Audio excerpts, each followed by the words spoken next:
Welcome to Podadelphia. My name is Dave Diorio. You can find me on Twitter at fat_lobster. And I'm joined by two hosts who will never be better than Acuna. No matter how hard you try, you'll never be better than Acuna. What's up, Sarah and Gene? Acuna. In a up and down sports week that was more down than up, but we're still working on that. That was the highlight of my week. I friggin' loved it. I mean, what better way to respond? Someone who attempting to troll you, going, you don't even know how to pronounce your best player's name. If you want to know how to pronounce my name, it's Sarah Siders. You can find me on Twitter at Sarah Siders. You can find the show at Podadelphia. Gene, it's Leviosa, right? Leviosa. My name's Gene Zelak. You can find me on Twitter at Producer Gene. I'm actually the original Producer Gene's evil twin, as you can tell by the new look. For those of you that have joined us in the video. I think by Star Trek rules, that makes you the good one, right? Well, yeah, but this isn't Star Trek rules. This is least commonly seen rule. So, now, Gene, how long will it take you to bring that back to where we were at the last episode? I don't know how long you got. It's going to be a while. All right. Well, look, hey, let's start with Atlanta Braves fans. The game Sunday night, the Atlanta Braves series. And the thing that really kills me, still doing that tomahawk chop, huh? We just can't get enough. It's always been in poor taste. After last summer, it's unnerving. I can't, it's like somebody casually dropping the N-word. You're like, whoa, I didn't think I'd encounter this in the wild. Right. Like you kind of thought like, oh, we all learned a little better not to do this. But when you have I don't know what their capacity level's like, but I think it's bigger than Citizens Bank Park. But when you have a semi-full stadium doing it, it is just like super fucking racist. Like, so yeah, I hated it. I'd have to mute the TV. I guess that's one thing that 2020 was able to gift us was a season without the chop, because I didn't hear any of it in the overlaid fake sound that they played when we played in Atlanta. So that's one of those things that you have to figure, like, do they all get together and be like, yeah, we're still going to do this, right? Like, this is still going to be a thing. Well, that's the thing. The Atlanta Braves have stayed silent on the tomahawk chop for about 18 months, according to the Atlanta Journal-Constitution. They just have not commented on it.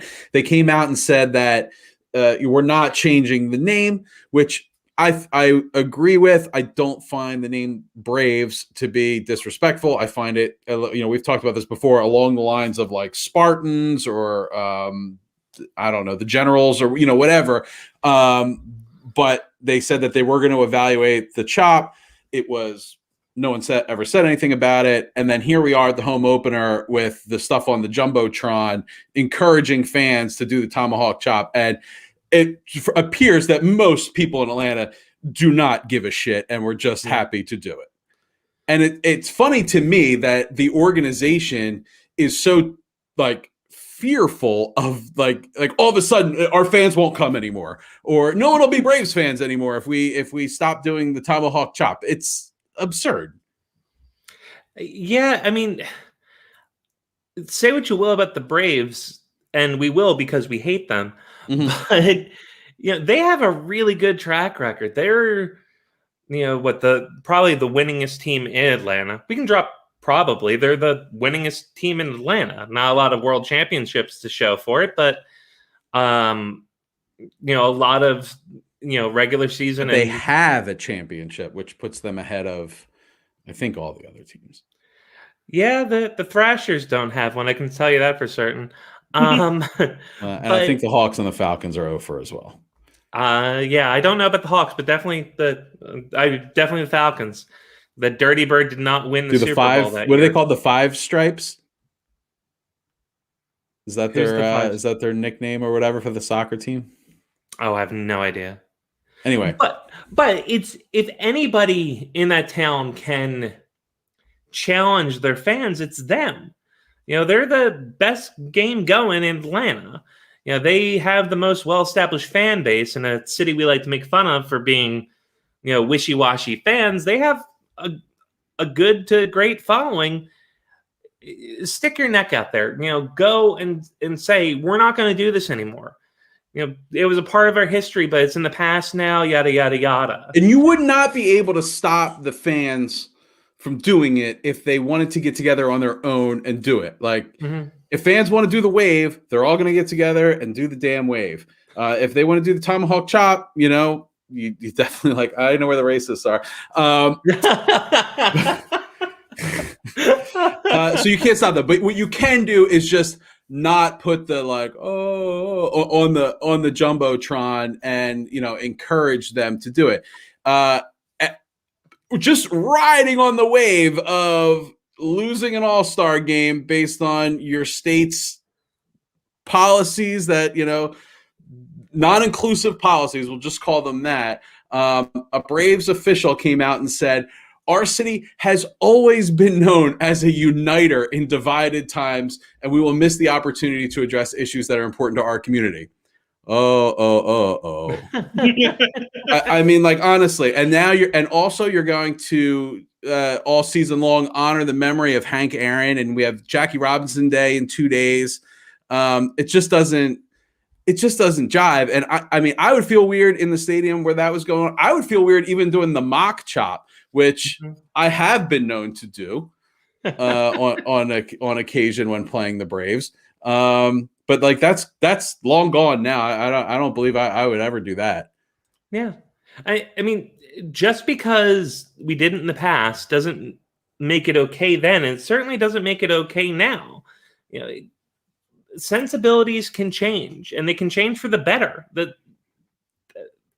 We shouldn't be apologizing for this. I get it, man. Like, my high school's mascot is the Braves, and damn, we did the chop for sure at football games, but I would venture to guess it's not happening anymore.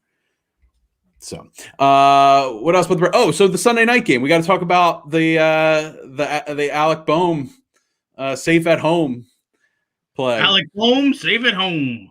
Yeah, in the dome. It wasn't in a dome. No. Oh, we're doing a rhyming thing there. No, it was a susicle there.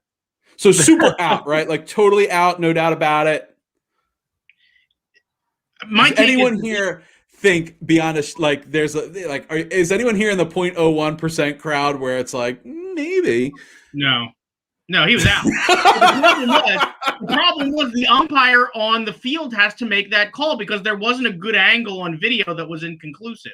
Or that was his leg beat the tag for sure, like 100%. He was in there, but first. he was literally blocked. Like, he couldn't get, his leg was in, but he couldn't touch the plate.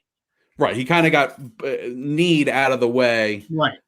By was that McCann? Yeah. But there's no proximity rule in baseball. Oh, not McCann. It was Darno. Darno, the other guy I can't stand. Yeah, I don't believe he touched it. If you're going, well, there's a chance. Yeah, lots of things can happen. There could have been a weird light anomaly going there. The tag was actually a lot higher on the leg than I thought it was. I thought it came in around the knee, but actually looked more up towards the hip. So maybe the toe and like the ball of the foot missed, but the heel or the calf hit. Maybe. I mean, really, what you'd be talking about would be like the tip of a spike on a cleat. Yeah. And I think, like, where it's like, okay, you need what do they call it? Conclusive evidence to overturn. So you need conclusive evidence that he did not touch the plate. You do not need conclusive evidence that he did touch the plate to overturn and it's basically like, okay, well, was he probably off the plate? Yeah, he probably was off the plate. But there was no angle that showed it completely clear. Was he almost certainly off the plate? Yeah, he was almost certainly off the plate. Was he definitely off the plate? Yeah, probably. But would you go before God and baby Jesus and all the saints and wager your mortal soul for all of eternity that he didn't touch the plate? And, maybe somebody in the MLB offices was like, nah, I wouldn't go that far. And they go, okay, well then fine, fuck it, he's safe. Their argument is the thing of like, you can't disprove a negative. It's like, well, right. I'm sorry, I had to like process that for a second. So it's like, well, like prove he didn't touch it. Like, well, that's harder because in this scenario, so if I was in front of God and baby Jesus and they were asking me about Alex Bohm, Right. I don't know what I'd say, but no, he was totally out. You'd be like, man, I did a lot better than I expected down there. I hope. I don't know why we're talking baseball, though. I don't think that'd be the biggest one of my sins. Oh, here we go. Mets take the lead here in this the second game of this doubleheader. We're in the bottom of the fourth inning for those that are following along live. So I mean, like, I guess at this point it's like what, and I will always go down with this to say, like, what is the point of replay? If you're not going to overturn that, then really there's not much you are going to overturn. It's been a blatantly bad call. It's been a bad season pretty much so far for replay. There's been how many cases of bad plays that have not been overturned since the beginning of the year? Well, and we know they don't overturn balls and strikes, but man, there's been some of the worst balls and strikes umpiring that I've ever seen. And well, that box is the box is the death of it. Right. You can't, like, there is no, like, basically when you're watching a game, you're like the box. The box is the end all, is the source of truth, is the box, and it's not. And I think actually this game was on ESPN, and ESPN does a cool job of giving you the 3D plate and where the ball clips the and even if it's just like a little tiny like fraction of a quarter of the baseball clips that, it should be a strike. And like, that's a much more advanced way of looking at it than just like the box, and does the ball like land in the box where the white dot appears. So that's kind of put an end to it. I mean, like, I don't know, if that box wasn't there, I'd be much more forgiving of the umpires personally. Yeah, all I want is consistency, and I feel like I feel like you want consistency between umpires, or one umpire to have consistency like within himself. Yeah, with the umpire starts the game calling balls and strikes one way, and they finish the game calling balls and strikes that way. It's always going to be a bit nebulous because we're not using a box. We're not using that like 3D graphing that they use for tennis to show whether it was in or out or whatever. So as long as we're not doing that, it's beholden upon the ump to have a consistent strike zone. And if he's calling a big strike zone or a small one, as long as it's the same way in the eighth inning as it was in the first, I'm happy. Yeah, I get it. But I do think that I don't know, some of the coolness of baseball is that fluidity of the rigidity, right? Like, this guy's struggling to find the strike zone, so he's no longer going to get the benefit of the doubt. Or this guy does have command, so he is going to get the benefit of the doubt. Or, what was the batter's attitude towards the umpire early in the game, and does it affect the end of the game? Because, again, it's a bunch of humans playing a game. I mean, like, we could take it to the point, it's like, okay, well, we want robotic strike zones. We want every replay to be perfect. And at that point, it's like, well, do you want to just have the robot team from Philadelphia play the robot team from New York? And we set up the programming and we just let them all like Stratomatic run out on the field and play a game. As long as they fight for each other during stolen bases, I'm all for it. It's battle bots. It's a battle bot with a Phillies hat and a battle bot with a Mets hat, and they just all go at it. That's for all my Base Wars fans out there. I don't know. Is that like old man attitude? Well, I mean, I want to meet these people that want these robotic strike zones. I've never met anybody Are you kidding me? I Except think a when lot they're of people want that crap. I haven't met anybody in real life that wants a robotic strike zone. They complain. People complain about it when a call doesn't go their way. But if you were to put somebody like put a census out or put out a poll, it's never in favor of the robots. I've never seen one that's come back like 80, 90%. Well, they're doing it in the minors, right? They're testing it out in the minors. Is that because they just can't find quality professional umpires, though? No, That's the difference. Like, if you can't get quality professional umpires, then yeah. But as long as you're in the major leagues, you have quality professional umpires. I mean, unfortunately, we still get subjected to Joe West at least a couple of times a year. But you better be careful what you say about Joe West on a podcast. Oh, why will he come? Listen, I didn't loan Joe West any sports cars. We had no contact. So don't come at me. Okay. Yeah. Well, you see my Twitter handle, Joe. You can come talk to me. You have $500,000 for the settlement? What's that? I said, do you have $500,000 for the settlement? There's no money here. You're getting the wrong. I have no influence over Hall of Fame voters by any stretch of the imagination. Maybe Gene does. I don't. I think I do, but I don't. And then, of course, after the bad call, there was the bad replay call, and Braves fans, who don't know how to pronounce a tilde on someone's name or how to compose themselves from making racist hand gestures, start throwing things onto the field. Mm-hmm. And here we go. Matt Vasgersian, who I normally actually kind of like, goes, well, I'm going to paraphrase here. It goes, well, the Braves fans are throwing something on the field. Well, Phillies players should feel right at home.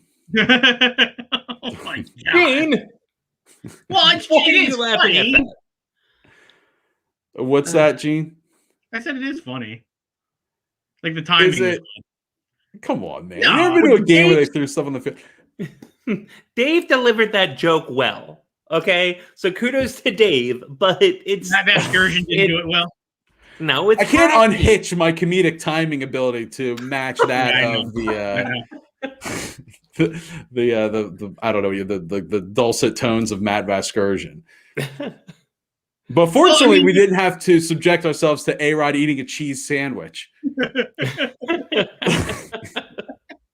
But it's so typical that, like, of a national media, like, it's the crutch easiest joke that you can lean on is make fun of Philadelphia for having bad fans in a stadium that makes racist gestures. Like, it's,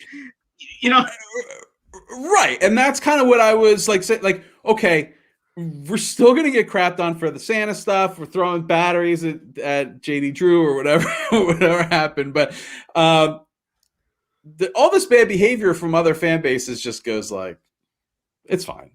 It's fine. I don't care. No one likes us. I don't care. Yeah. Right. I mean, I'm kind of that way. It's hacky. Like, it offends me more from a comedy perspective than a sports perspective. Right. But whatever. I mean, the one that will always bother me the most is the people that complain about the vet having a judge and a holding cell. Like, that just seems like good decision making to me. One of the few good decisions made at the vet. Yeah. So. I think the vet. I thought I saw something that the vet opened like 50 years ago. On this this week or something. So yeah, the thing that's been nice about that has been there's lots of cool aerial photography that's sort of been floating around the interwebs of getting to see like JFK and the vet and the Spectrum all together. And you sort of get a real idea of how small the Spectrum was. You sort of get that perspective. I sort of remember also when the Spectrum was still standing and the Wells Fargo Center was also already built. You sort of got a sense for like, wow, that was where the arena sports had their high water mark. Yeah, that was tight. Spectrum held like 18,000 something. Yeah, it was under 20,000. Like a And smaller number like that. like that place It's must have funny. been, like ridiculous when like the Broad Street Bullies were in their peak and 444, and man, it just must have been insane. Yeah, it's funny too when I think back on when the vet was closing, how much we like romanticized that toilet bowl. Yeah. I mean, in my We really basement, did, there's though. a I mean, like- there's a brick, like a piece of concrete from the vet in my basement right now. I don't know what I'm ever going to do with it, but I have it. But that place was whatever you do, terrible. don't touch it. Yeah, don't like come in contact with it, because who knows what might bleed over to you. There's a judge inside there. They never took Seamus McCaffrey out. It's a little judge inside. It haunts all of us. But we were all like, man, we love the vet. No, We that had was no. terrible. We were so stupid. We had no other. We had no other frame of reference. We were so dumb. We The didn't frame of realize- reference was so bad that when we went to Shea, we were like, this is awesome. Yeah, which is also a shitty stadium, or was a shitty stadium. But Now it was a it's a city shitty stadium. natural grass stadium, which is Yeah. Oh, the vet before the vet in the pure turf days, there was nothing natural about that shade of green. And especially now in the age of high definition, where they'll show like film taken at field level, and it's like what even was that? How could, like, they say it was green concrete, and then you see in film grain, like on high definition film quality, it's like, wow, that was nothing. Like you might as well have been playing it in a parking lot. It was insane. Yeah. So speaking of toilet bowls, Shea Stadium, and just otherwise bad behavior, thoughts on the Conforto play to end the Mets Marlins game while we're keeping it in the NL East. And it's funny because we were having a conversation the day before about how frequently Chase Utley got hit. But he was more of a statue situation. It wasn't so much of a in search of contact in the strike zone when the game is on the line. Right. I've never seen anything like that before. I mean, I've talked about it. I've said it and accused people of doing it, but even in my wildest accusations, have I seen something so blatant? Like, is there, like, honestly, shouldn't there? I think there is a rule that you cannot, like, it becomes interference, I believe, like batter interference, if you actually basically throw your body into a pitch. I mean, it takes brass ones to do that, but I don't know. And I think I heard something. I think I heard something that there is no actual rule against it. However, the umpire should be ringing you up if you or has the discretion to not honor a hit by pitch if you felt that you didn't try to avoid it or you went out seeking the contact. And the umpire did admit after the game that he made the wrong decision. He should have called him out, and it was only magnified in its hilarity today when what's that pitcher's name that hit him today with like a 102 mile per hour. I'm going I know we're drawing blanks here. It begins with an A, or Alvarado. Yeah. And everyone made like a big hullabaloo, like he was doing it intentionally. But couldn't happen to a nicer guy. Well, it was hilarious, like how the Mets bench got all up in arms. Like they should have been clapping. Like I figured that they're coached to get hit by pitching. Well, also nowadays these guys are wearing basically like body armor. Yeah. Coming up to the plate with this and I get it, like player safety, I'm all for it, but like that, I mean, it was listen, Conforto must practice that because his ability to lean into that pitch with the elbow and not only not physically get hit himself due to his protective gear, he managed to get the tape or like the the strap flipped by a 90 some mile per hour pitch. It's just incredible.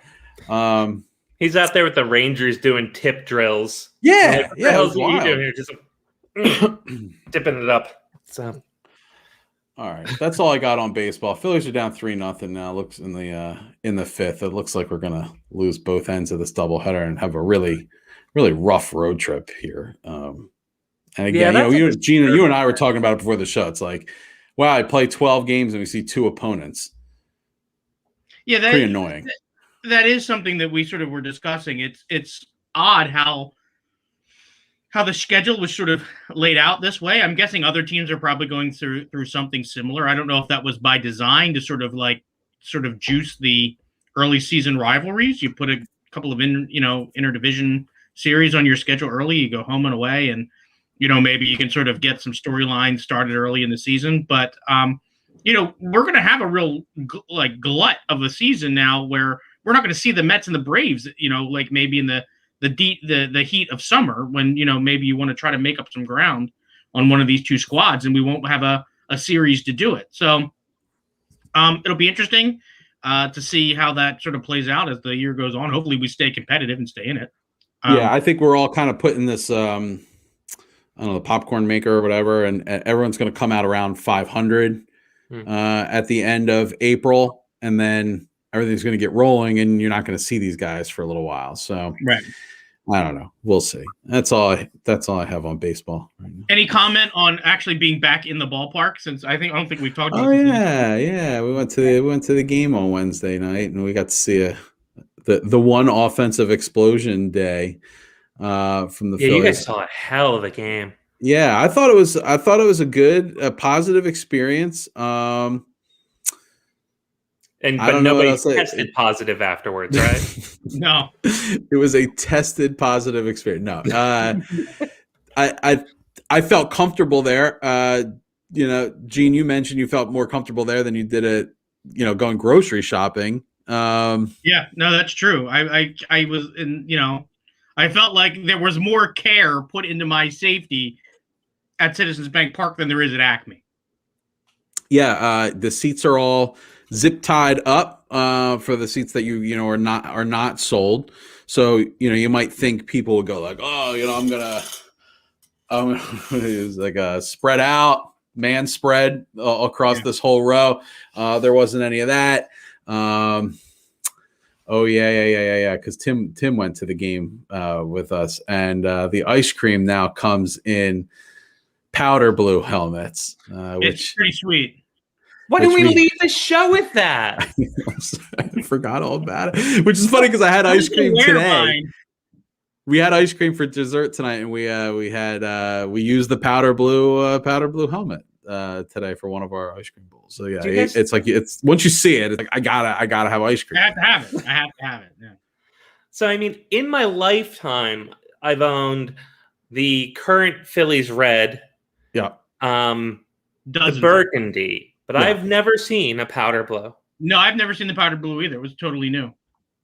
Yep. Yeah. 3 40-year-old men standing in line for ice cream was super fun. Totally worth it. I'm going back on. I don't have to do it again. All of you guys have to do it again. Yeah, we got to do it. More kids are fighting over it because obviously ice cream. I have 2 Phillies Reds.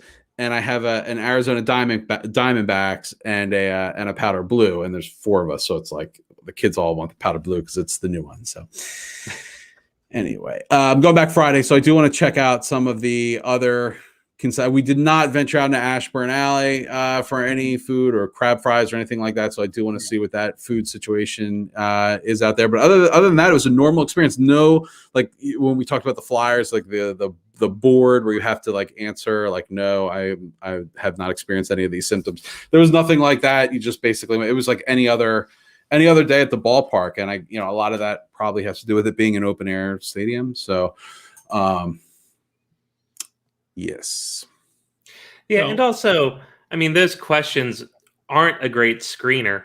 Anybody who's going there is not going to get to the door and go, oh yeah, I have this awful fever, Right. shortness of Well, it's breath. a CYA situation for sure. Yeah, But and the my spouse Sixers, just died of COVID. the Sixers were doing where if you were sitting courtside or within the first few rows, you have to take a rapid COVID test.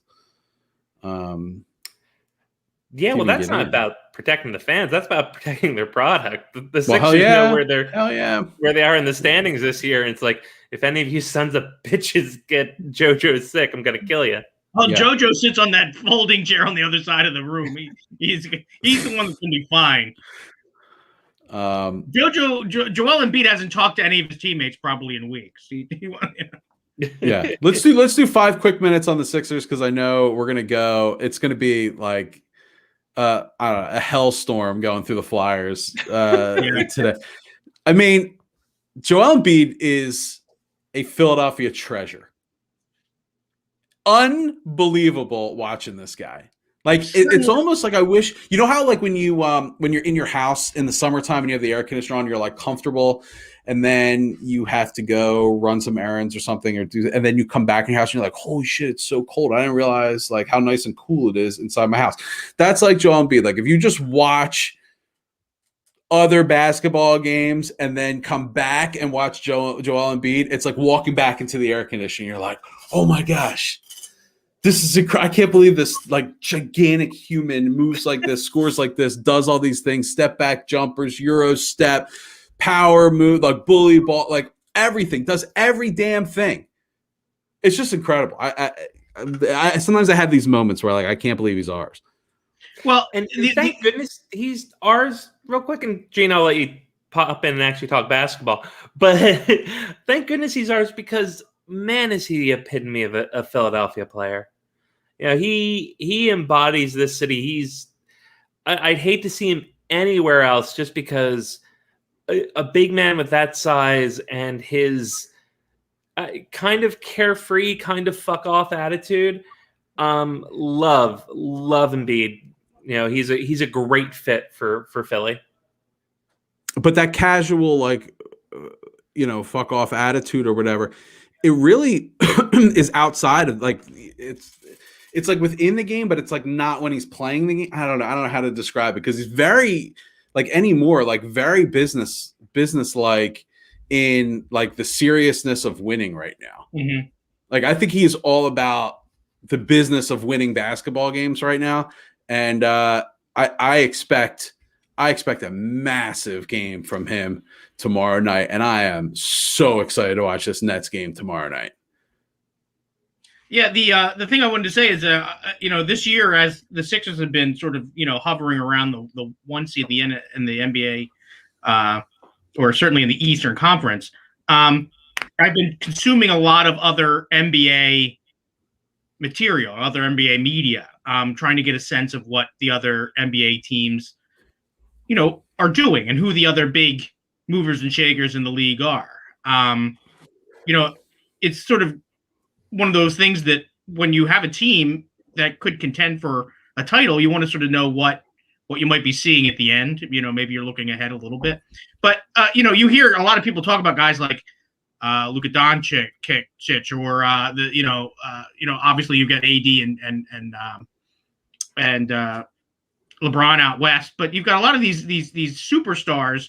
And then when the Sixers come to town, if they're on that night, like against Dallas the other night, those guys, the Sixers shut them down.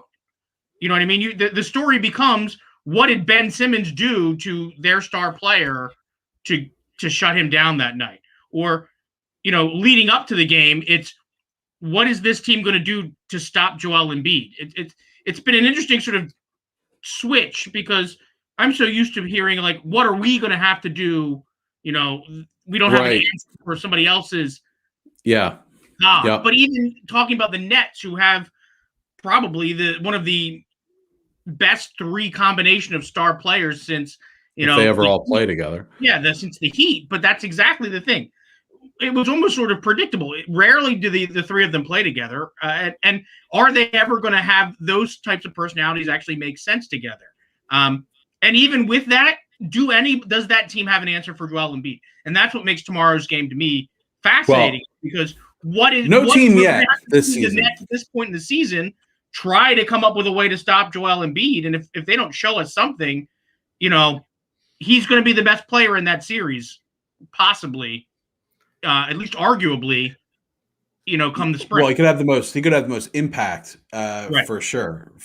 And I mean, I love, following the painted lines on Twitter.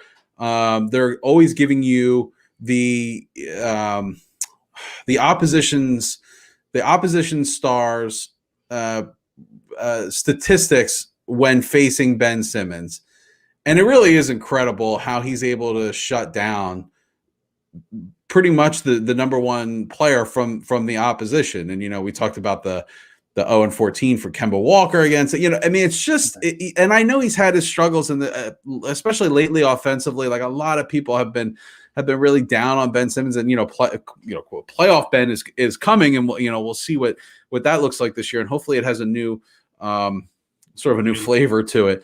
But even Joel has kind of not called him out, but basically said, we need Ben in the playoffs to make the difference. So just think what a Sixers championship would do for the sports landscape of Philadelphia, especially this season, coming off of whatever the fuck the Eagles were doing this year, whatever the fuck the Flyers are doing right now, whatever the fuck the Phillies will do in September. I'm just kidding. I have a lot of faith in the Phillies this year. But I just think it would, and like, I don't know, it would just really mean the world to me, and I think a lot of process guys, to see that come to fruition with Joel and Ben. I really feel like this is the year to do it. I really do. Yeah, it really is sort of like the window is there. I'm surprised that they didn't make maybe a bigger move at the trade deadline, but I don't think the big move was there, that you didn't want to spend the capital to you don't want to force it. You don't want to force it. There was that situation in 01 where you had lost your center in 01 and you had to go and get the Kemba. Right. You don't really have that situation here. And honestly, the big move, or what the way they handled the trade deadline, to me, told them that they were confident that they were going to get not only Joel back from that injury, thankfully, but that they were confident that he was going to be able to perform at a high level. And he's shown that he's if not 100%, he's well on his way there. It's not as dramatic as this, but it's kind of reminiscent of, you got to get CC Sabathia. You got to get CC Sabathia. You got to get CC Sabathia. You got Cliff Lee. Who's this guy? Now, those of us that were paying attention to baseball knew Cliff Lee was a super value pick right there. But right, a lot of people didn't know. And I'm not saying George Hill's Cliff Lee, but forget that aspect of the comparison. But there was like a get the big name. It's like, okay, he took a little measured approach, or like the Phillies in 2008, trade deadline. It's like, it's these relievers. Scott Air, who's this guy? Whatever. Right, not a big move. All right, it's time. It's time. What is going on with the Flyers? Another loss today, right? Yes, another loss today. I was only on the Phillies, so I didn't even check. I knew they were losing 4-1, so I didn't even. 6-1 loss to the Capitals, who did improve their team at the trade deadline. It's not worth losing if you can't lose big. Well, Sarah, they can, and they did. Sarah, the other day when you said that you had walked away from that Buffalo game and came back and it had inflated to like a 5-3 loss, there was nothing more telling to me than the way that was described than this Flyers season. It's really been a case of, well, it seems like it's going bad. I'll look away for a minute, and when you look back, it's worse. Yeah. So to paint the picture for anyone who didn't see that Drac against Buffalo, the most recent Drac, the one before the trade deadline, it was a 3-2 Flyers lead late in the game. And Buffalo scores on a Jeff Skinner goal, I believe, that may have been kicked in. It was, led. Tim recognized my prop. Yes, I've been holding on to a glass of wine just off screen, hopefully for a cheap joke, but it's a practical prop, so it's been getting warm, which is not so great. But But it was 3-2, and this is one of the reasons the Flyers forced me to drink. It was 3-2. Jeff Skinner knocks it in with his skate, but after being tackled by, I want to say Voracek or maybe Giroux, one of those two fan favorites. That's good leadership right there. It's great leadership, and we'll talk about it. But it's under review, and I'm like, well, it's probably going to count. Maybe we'll get lucky, and they'll say it was a distinct kicking motion. And then I hear crying from the basement. My daughter was playing, and she bonked her head. She was fine. It was no big deal. But I went down, gave her snuggles, made sure she was okay. And I walked back upstairs, and the Flyers had lost 5-3. And I'm like, she wasn't like bleeding out. It was a quick bonk, a kiss, and a cuddle. And it was like, what the hell happened? And that brings I feel like that's what Chuck Fletcher said too. Yeah. I mean, this Flyers team is broken right now, and the trade deadline has passed, and we sold. I mean, people might not be happy with how much we sold, but there were, 4 unrestricted free agents on the team. We brought Brian Elliott back because he's our best goalie right now. We extended Scott Lawton, and we traded the other 2. Oh my God. I've heard at the trade deadline, the East is like an arms race. And, oh man, Bryce Harper with a web gem right there. Oh, I think I'm almost double the guy up 1 second. But I've heard the East described as an arms race. So what is that going to look like for us next year? Oh, it'll be different. It'll be different. So first off, Boston will be out of the division, probably, hopefully. I think we're going to go back to the old alignment, but there's some simmering that the Canadians really like the all-Canadian division. I was going to say, I've heard some rumblings that that's racist. There is some positive momentum sort of keeping a similar way that this is lined up. I don't know. We'll see. Yeah, we'll definitely see. That'll be interesting. But even if the Bruins stayed in the division, the Bruins are showing that they are a bit fragile. Not as fragile as the Flyers. Not even close. But that they're beatable. And they're an older team with a strong younger contingent. But like their window is probably going to close and then open back up again. Pittsburgh, Washington, and the Islanders all realistically think they have a chance at the Cup. And the Islanders and Washington in particular, they, I think, realize that this is maybe their end of their window. Washington's been open for a long time. The Islanders, it's just been this confluence of events that has made them a juggernaut in this post-COVID playing period. So yeah, they were loading up, and I'm happy the Flyers didn't try to, because the only team he had a shot of catching was the Bruins. And I thought, okay, we saw a few pieces, maybe bring up a few phantoms and go, all right, guys, fight for a position next year. Show that you have a little pride.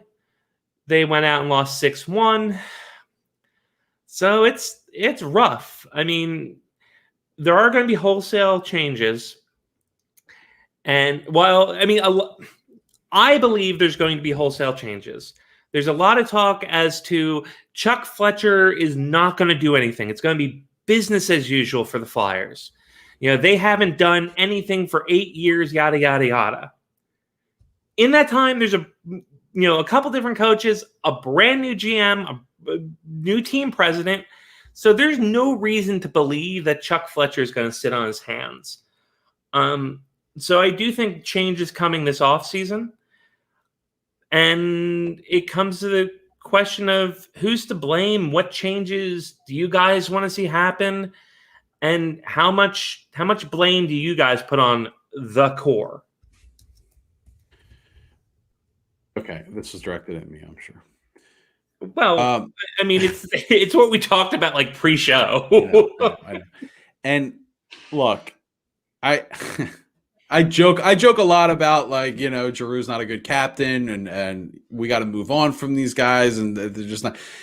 I understand that there are productive players and Giroux specifically is a legendary flyer by all accounts. I mean, certainly just look at the numbers and you'll see it. What I have, my issue is, okay, we've been trying to make it work with this group and trying, and it's just not happening. So at this point, I'm ready to just go nuclear and start all over with young guys. And I know that I understand that there needs to be a mix in a successful team with veteran leadership and things like that, but it's just not working with this group. If we run it back next year, what is the expectation? What's going to happen? We're going to fall short, obviously.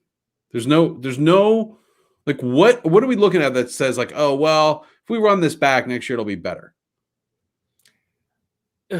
Well, you touch on a lot of things, but let's start with the last point. The indication that should be better is because right now and I'm not advocating that they run it back. I'm open for change here.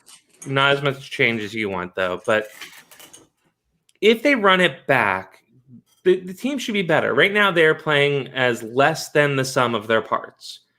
You know, let's look at Oscar Lindblom. Oscar Lindblom was progressing nicely, was on a path for a career year before he got cancer. And he fought cancer, he beat cancer, but he had chemo and it ravaged his body because that's what chemo does. And then he had like no off season. And so he's a shadow of the player that he really is. Now you have guys having down years across the board. Are we prepared to write off the kids? Are we prepared to go, well, Konechny's not the real deal. Phil Myers, not what we thought he would be. Carter Hart. Are we prepared to write off Carter Hart? Because if Carter Hart's better, if our goaltending is not the worst in the league, which it is right now, or at least has been recently, then the Flyers are probably making the playoffs. Now, there are enough talented pieces up and down this lineup for the Flyers to be competitive. Before the COVID pause, the Flyers were one of two of the hottest teams in the NHL. They were the team that everyone looked at, and maybe like people were looking at the Sixers going like, this might be their year. And post-COVID, everything has gone to shit. In the bubble, it was a lot of the guys who were older and away from the kids. Their kids, they're actual children, not young hockey players.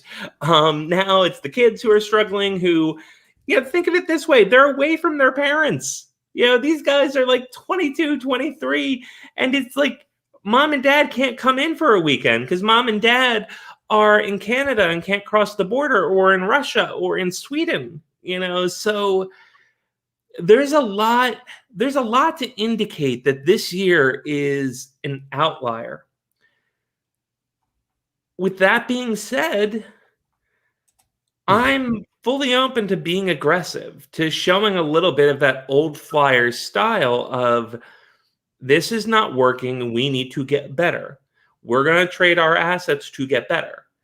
I don't think it's a blow it up scenario. We already kind of did. People talk about, this team has been bad for 8 years. Who was on this team 8 years ago?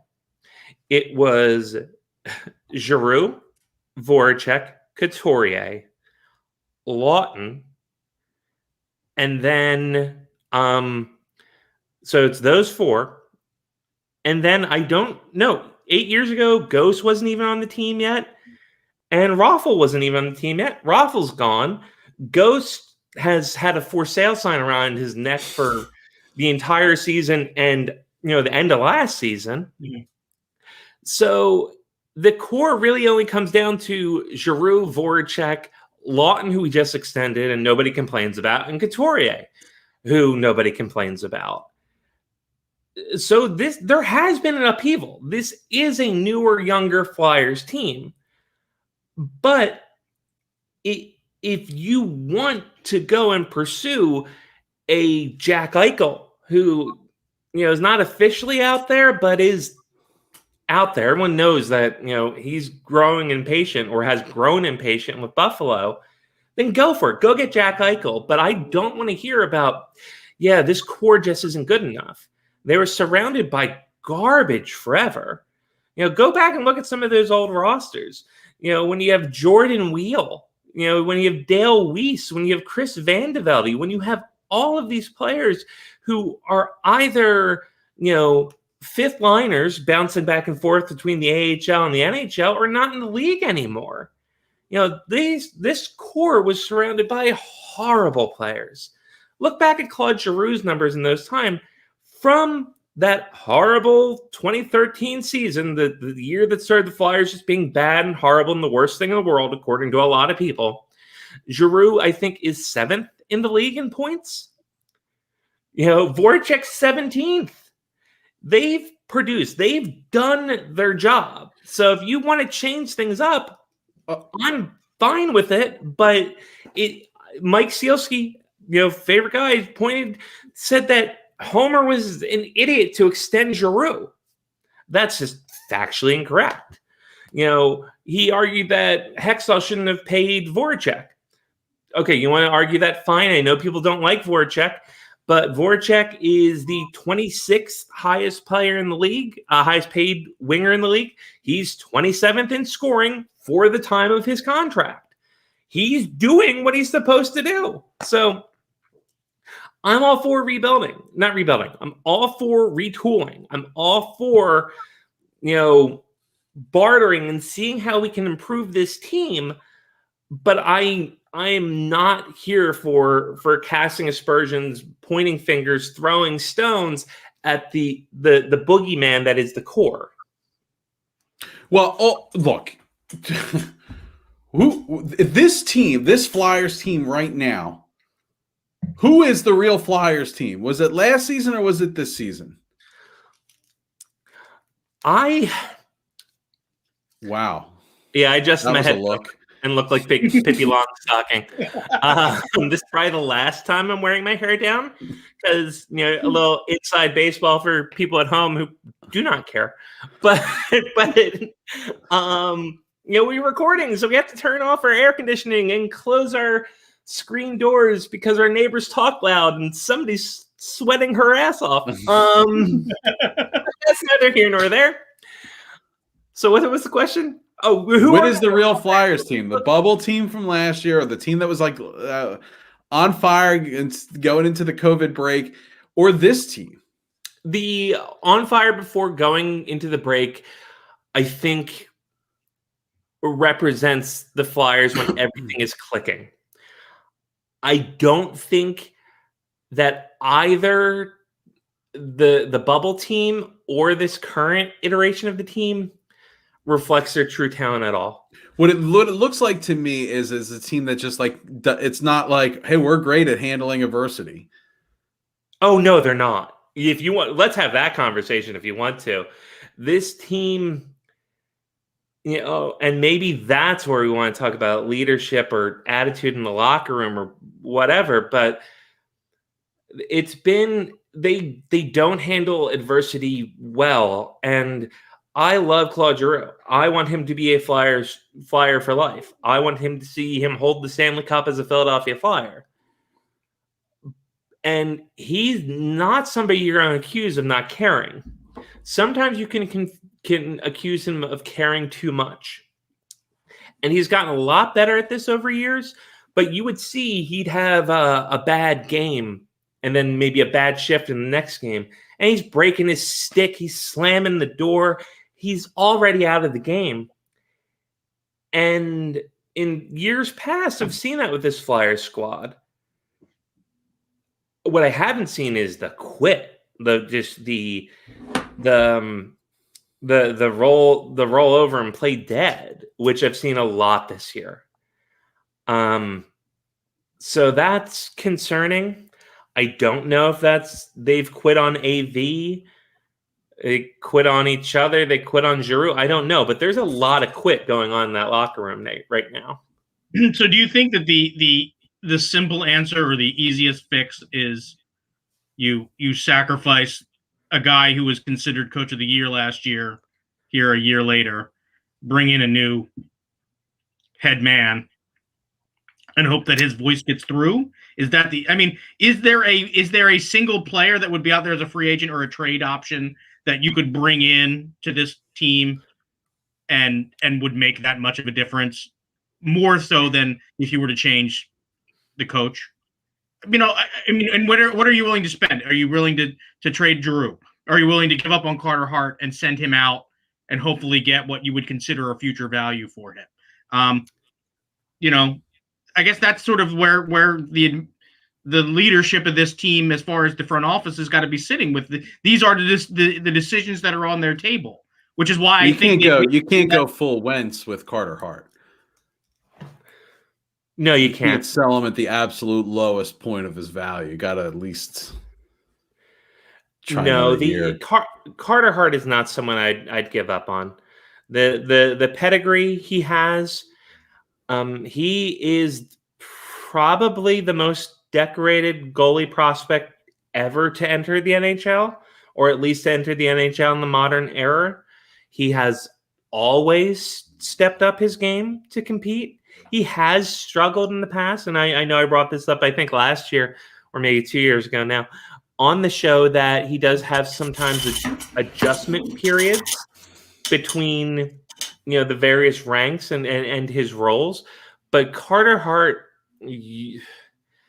I would not move him unless I'm getting a top tier goalie prospect back, or I would not move Carter Hart for pretty much anything.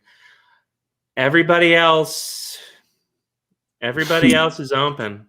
I was going to say, I'm just trying to figure out what your as far as the players are concerned, what is the piece that you could get a difference making chip back? You know what I mean? The only thing that I can see that makes that sort of quick fix, and it's sort of a typical hockey move, is you change the coach.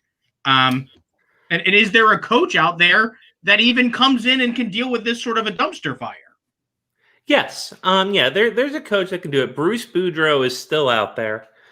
I'd love to see Bruce Boudreau with the Flyers. I don't think a change in coach is coming. A lot of people are way overreacting to Chuck Fletcher's statement about changing coaches, where they asked, hey, Chuck, are you changing coaches? And he said, no. Period. End of sentence. And they're like, well, he said it. He's not changing coaches. I'm like, well, no, that's not a ringing endorsement. That's, I don't want to talk about this. And AV may have lost the room. If AV's lost the room, then I don't care how good a coach he is. His time here may be done. And if you believe anybody in front offices of sports teams when they're asked those sorts of questions, I would like to direct you to Howie Roseman and Doug Peterson at the end of last year. Just days later, Doug Peterson was looking for a job. Oh yeah. They do it all the time. It's like when Gary Bettman talks, like when he negotiates in public, the commissioner of the NHL, and people are like, Bettman said, they're not prepared to do an 8-year collective bargaining agreement. They said we're not sending players to the Olympics. Well, he's not. I'm like, he's in the middle of a negotiation. Why trading Carson Wentz would be like cutting off one of my fingers. Yeah. That's a pretty solid endorsement that you're not going to trade Carson Wentz. And it's like, okay, well then. Yeah. And last I saw, he had all his fingers. So no, I think there is an appetite for a significant change. And to do that, it's going to cost players you don't want to give up. If I had to guess, I wouldn't buy a Travis Konechny jersey right now. The team has soured on him a little. He has tremendous upside. He's going to be Justin Williams. He's going to be Oh, the guy that went up to Chicago. I'm blanking on his name. He's on NBCSN all the time.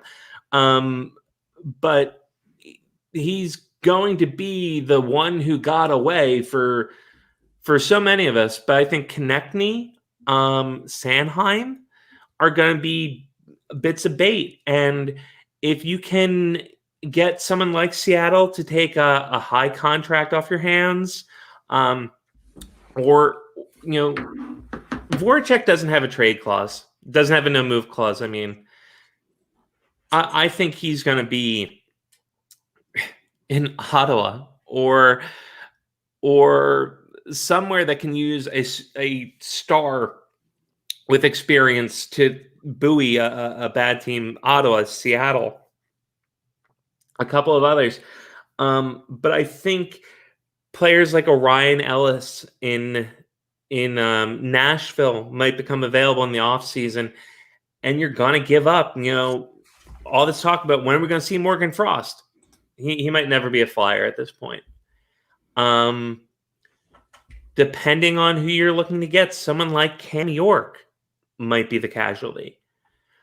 You could even see Provorov, but people like Provorov, Couturier, and Hart are going to be less likely to move because the Flyers plan to build around them. But outside of that, I wouldn't be buying too many jerseys. I think unless you get that jersey assurance, you might be regretting it. Okay, well, I don't have a pithy segue. I set you up. I said you might be regretting it. And what are they going to regret going into the penalty box? I already regret missing that. Let's go to the penalty box. Okay, that was fine. I really thought I'd serve that up on a silver platter. But Gene, what are you serving up this evening? So today, as we're recording this, is April 13th, and I know that the two of you are waiting for some long, drawn-out, typical Gene penalty box, but it's not going to happen tonight. Tonight, I just want to remind you that it's April 13th, and the Washington football team is still called the Washington football team. That's right.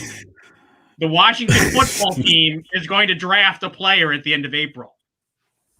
They don't have a name, folks. And if you're out there and you're a fan of the Washington football team, I think I'd be a little bit perturbed that my front office, after all of this time, has not been able to figure out a better name for my team than the football team. That would be unacceptable to me as an Eagles fan or Philadelphia sports fan. So I'm going to put Washington football team fans in the penalty box because you're going to need to rise up. Okay. All right. Took a bit of a turn there at the end. But a minimalist penalty for a minimalist name. Washington football fans, you're getting 2 minutes for failure to overthrow your football overlords.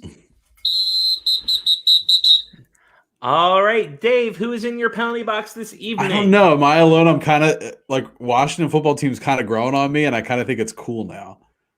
A little bit. I agree with you. No, I'm not alone. Okay, I'm gonna go with another star this week. I'm gonna put Hope Trotwine. I hope I'm pronouncing that correctly. She is a softball pitcher for the University of North Texas.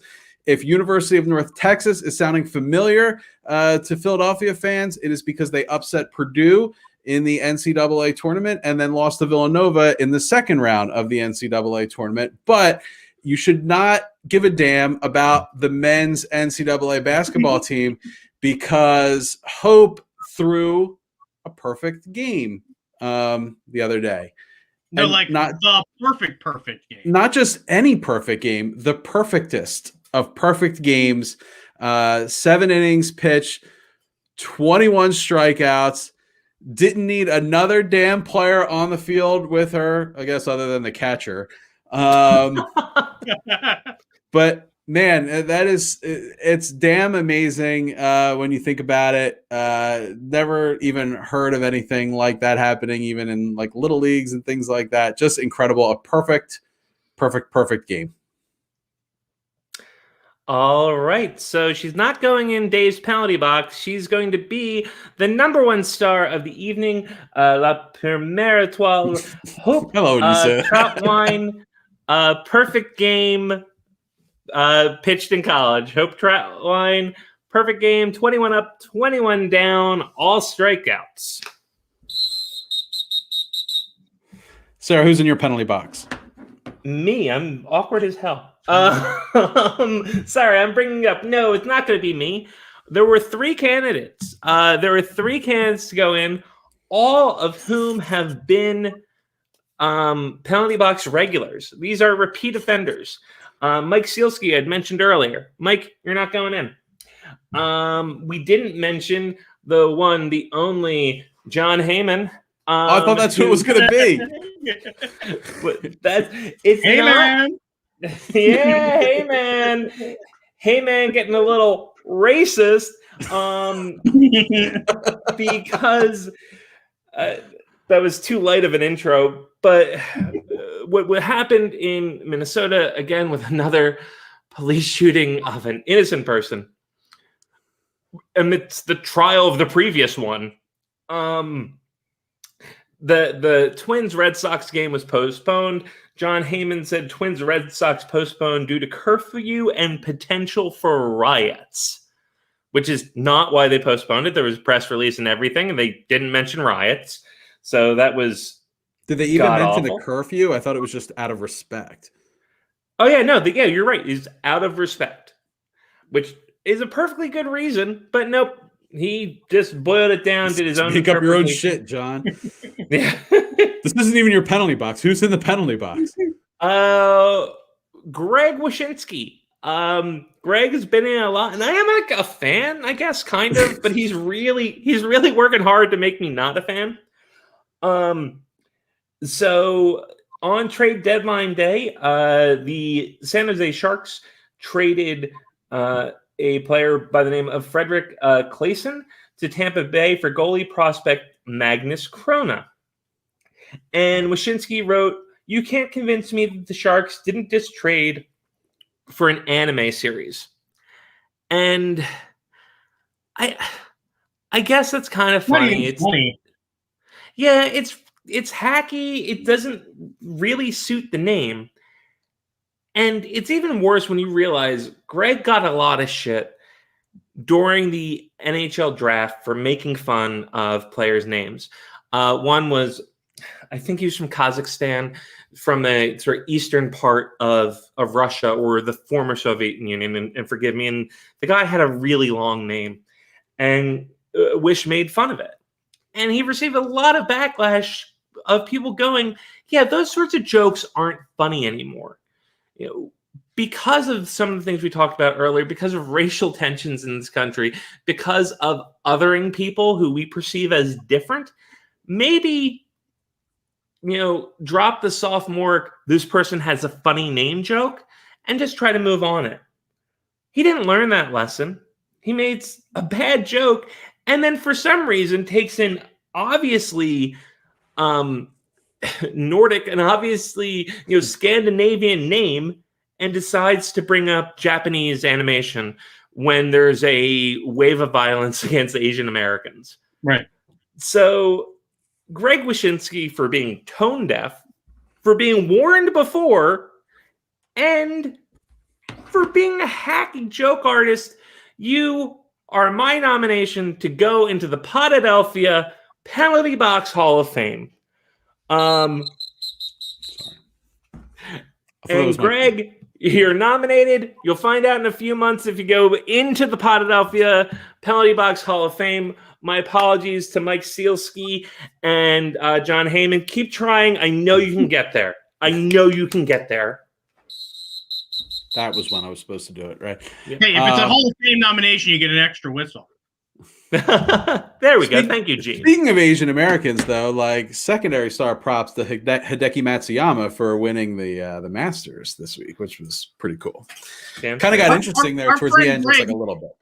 Our friend Greg clearly didn't have any experience watching ESPN in the middle of the night in the 90s. Because if you hear the name Magnus and don't immediately think world's strongest man, I feel like you should like turn in your sports fan like card or whatever. Magnuson, right? Yeah, Right. Magnuson, Yeah. like pulling trucks. That's the badass name of badass names.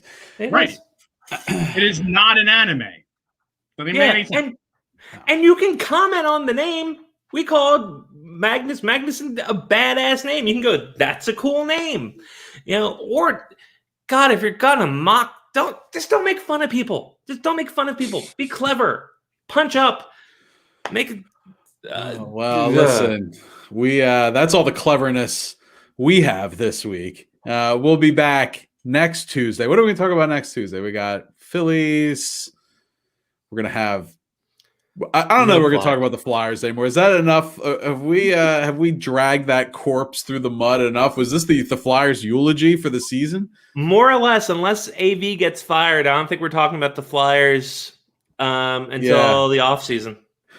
Wow. I mean, Eagles draft is coming up. So, and the Union kickoff this week, I believe. So, yeah, we'll have lots of cool stuff to talk about next week. If you haven't done so already, please remember to rate, review, and subscribe to the show on iTunes or wherever you get your podcast. Also, check us out on social media, Facebook, Twitter, and Instagram. Just search Podadelphia. Be sure to check out the Painted Lines Network for wall-to-wall coverage of Philly sports. 4 for 4. We got betting show, all kinds of any sports related things you're interested in. Painting Lines has got your back. If you have any more time in your podcast listening week, be sure to check out the Whip Around for all the week's weird news. And until we meet again, have a great day at work, everybody. We are out of here.